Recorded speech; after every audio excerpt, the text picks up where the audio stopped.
দেখুন যেভাবে ওরা মানে প্রকাশ্যে এসে গেছে, বোঝা যাচ্ছে যে তৃণমূল আর কেউ কাউকে বিশ্বাস করে না।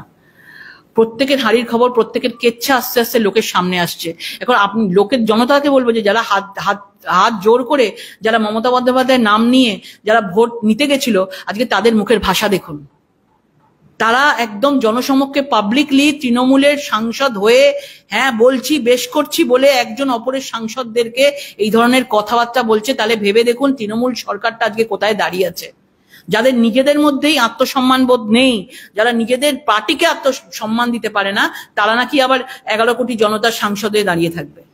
সেজন্য মানুষ দেখছে, মানুষের বিচার করবে। কল্যাণ বন্দ্যোপাধ্যায়ের দাবি হচ্ছে যে কয়েকজন সাংসদ মিলে দিল্লিতে একটা মিষ্টির দোকান খোলার উদ্যোগ নিয়েছে। ঠিক আছে করুক, দলের তদবির কেন? দলকে হস্তক্ষেপ করছে, দল তদবির করবে ফাংশনটা। এটা নিয়েই পরিস্থিতি তিক্ত হয়, কল্যাণ প্রতিবাদ করে, তিরস্কার করে, এটা নিয়ে দেখুন তারা দলের মধ্যে মিষ্টির দোকান খুলবে না মাংসের দোকান খুলবে সেটা তাদের ব্যাপার, কিন্তু যেভাবে তাদের নিজেদের মধ্যে যে ধরনের কথাবার্তা চলছে, যে ধরনের কথাবার্তা বাইরে এসে গেছে, সবচেয়ে বড় কথা হচ্ছে সেই হোয়াটসঅ্যাপ চ্যাট বাইরে চলে আসছে। ভেবে দেখুন একটা বিশ্বাস বা অবিশ্বাসের একটা কোশ্চেন মার্ক পড়ে গেছে, যেটা কোনোদিনও দেখেননি, আগামী দিনে আরো দেখতে পাবেন। মানে কেউ না কেউ একটা ওদের দল থেকে তো সেই হোয়াটসঅ্যাপ চ্যাটটাকে বাইরে করেছে, সেই জন্য জনসমক্ষে এসছে। তার মানে ভেবে দেখুন আজকে তৃণমূলের ভেতরের কোনো প্রাইভেট কোনো সিক্রেট কথা যদি থাকে তাহলে অনায়াসে সেটা বাইরে চলে আসতে পারে।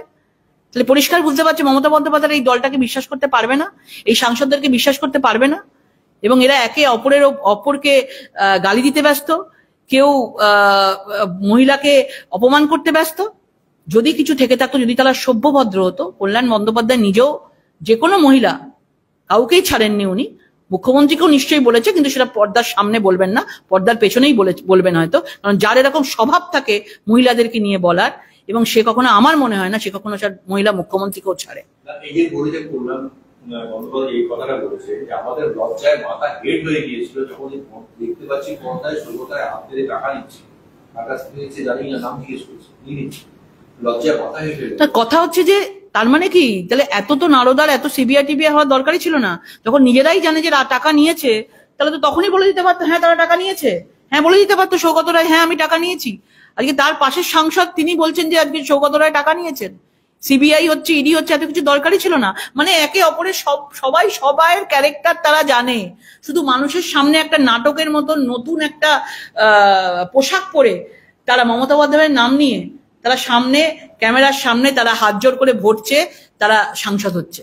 ভেতরে দেখতে পাচ্ছেন কত কেচ্ছা, কত নোংরা, কত দুর্নীতি, তাহলে ভেতরে ভেতরে কত কিছু তাদের মধ্যে আছে, সেটা স্পষ্ট হয়ে যাচ্ছে এবং আগামী দিনে আরো বেশি করে স্পষ্ট হবে।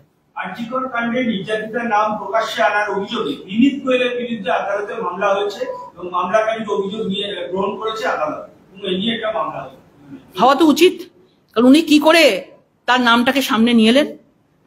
তিনি একটা উচ্চ পদে রয়েছেন এবং তিনি কি করে সবকিছু জেনে শুনে, আজকে আমরা যদি আজকে কোনো সময় কোনো সোশ্যাল মিডিয়ায় থাকে, সেখান থেকে আমাদের লালবাজার থেকে নোটিশ পাঠানো হয়, সেখানে ওনার মতন একজন লোক কি করে সেটা নিলেন? আমার মনে হয় মামলা হওয়া উচিত এবং তার তদন্ত হওয়া উচিত।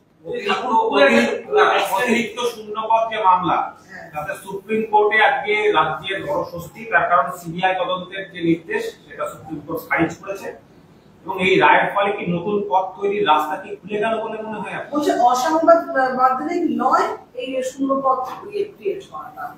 সিবিআই বক্তব্য হচ্ছে ক্যাবিনেটের সিদ্ধান্তে আমরা হস্তক্ষেপ করি না এবং এর মধ্যে রাজ্যপালের সম্মতি আছে, সুতরাং আমরা এই যে হাইকোর্ট সিদ্ধান্ত নিয়েছিল সিবিআই তদন্তে, এটা সংগতিপূর্ণ নয়। দেখুন রাজ্যর কথা যদি বলেন, যে যতই রাজ্য ভাবুক যে রাজ্যের জন্য স্বস্তি হয়েছে, রাজ্যের জন্য আরো 32,000 অস্বস্তি বাড়ছে, 26,000 প্লাস 32,000। ভেবে দেখুন আরো আস্তে আস্তে করে অস্বস্তি বাড়ছে, এবং মানুষ আর তৃণমূল সরকারের সাথে নেই, মানুষ রেডি আছে তৃণমূল সরকারকে উৎখাত করার জন্য। যতই সে স্বস্তি পাক, যতই যা সুপ্রিম কোর্ট সেখান থেকে তাকে ভার্ডিক্ট দিক, কিন্তু আমাদের বিশ্বাস যেভাবে 26,000 মানুষের চাকরি গেছে, পরিবারকে পুরো শেষ করে দেওয়া হয়েছে, আগামী দিনে আরো বেশি সংখ্যক যাবে। এখানে কারুর পড়াশোনা করে কোনো লাভই নেই। প্রশ্ন সেটা নয়, প্রশ্ন হচ্ছে যে অভিযোগ সরকারের বিরুদ্ধে ছিল যে দুর্নীতিগ্রস্তদের বাঁচানোর জন্য অতিরিক্ত শূন্যপদ ক্রিয়েট করা হচ্ছে, সেটা নিয়ে সিবিআই তদন্ত হয়েছিল, খারিজ হয়ে গেল।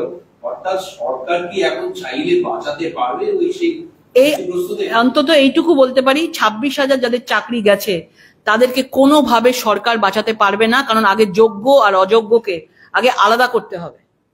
আর সরকার অলরেডি সেখানে প্রেয়ার করেছে সুপ্রিম কোর্টকে যে আমাদের আরো একটা শিক্ষাবর্ষ আমাদেরকে কন্টিনিউ করতে দেওয়া হোক। তার মানে পরিষ্কার বোঝা যাচ্ছে সরকার ভয় পেয়েছে, সরকারের হাতে কিচ্ছু নেই এবং সরকার ইমিডিয়েট কোনো কিছু শূন্য পদে সরকার নিয়োগ করতে পারবে না। তার মানে বিজেপি যেটা বলছিল যে একবার যদি সিবিআই এনকোয়ারি হয় পুরো ক্যাবিনেট জেলে চলে যাবে, মানে এটা হচ্ছে না।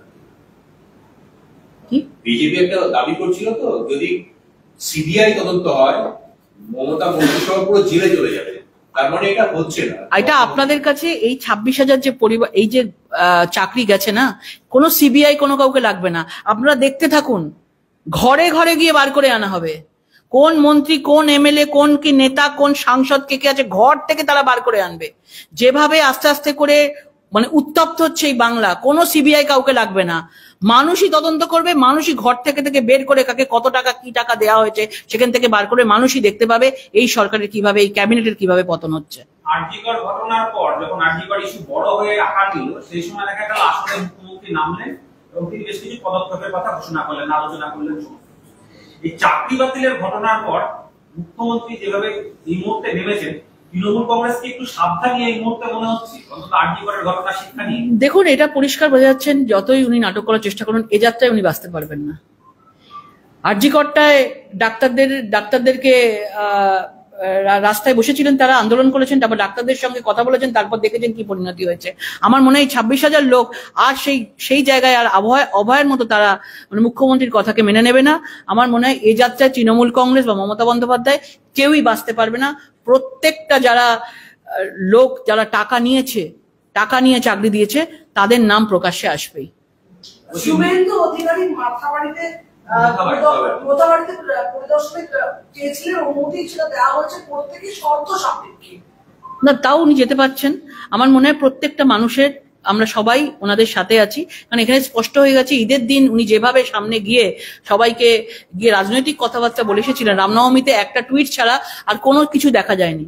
পরিষ্কারভাবে বোঝা যাচ্ছে যে এইবারে 2026-এর রাজনীতি 30%-এর ওপর ভরসা করেই এই ভোট বৈতরণী উনি পার হতে চাইছেন। তো সুতরাং বাকিরা তারা কোথায় যাবে? তারাও তো ভোট দিয়ে মুখ্যমন্ত্রীকে বানিয়েছিল তৃতীয়বারের জন্য। তো সারাক্ষণ আমরা এই মোথাবাড়ির লোক যাদের উপর অত্যাচার হয়েছে তাদের সঙ্গে আমরা আছি।